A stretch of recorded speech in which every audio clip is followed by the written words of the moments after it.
How do you make latte art?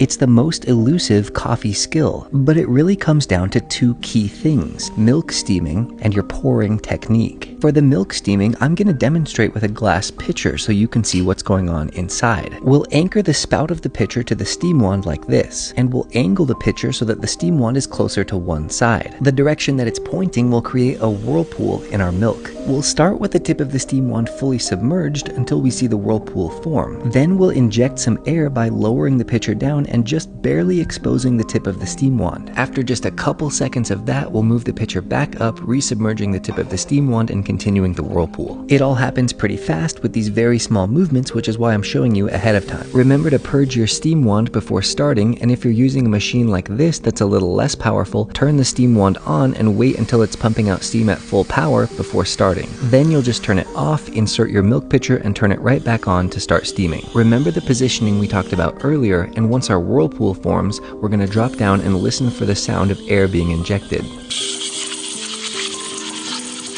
And after just a couple seconds of that, we're moving the pitcher back up to continue the whirlpool and incorporate all of the air that we just added into the milk. And when the pitcher becomes too hot to touch, that's how we know that we're done and we can turn the steam wand off. And if you're using a less powerful machine, you're just going to have more time to work with. It's going to take longer for the whirlpool to form, and you're going to want to add a few seconds when it comes to injecting air into the milk. You can tap your pitcher on the counter to get rid of any extra bubbles and then keep it swirling until you're ready to pour so that the foam doesn't settle. We want our milk to have the consistency of wet paint. That's how we'll know that we did a good job with the milk steaming. Now let's talk about our pouring technique. One key thing is to make sure that we're using a bowl-shaped cup. These will be way easier to pour latte art with. The most basic pouring principle to understand is that if you pour from higher up, the milk will sink down underneath the surface of the drink. But if you get the spout of your pitcher very low and close to the surface, the milk will glide out and the white foam will sit on top. But it will be hard to get close enough if your cup is standing upright.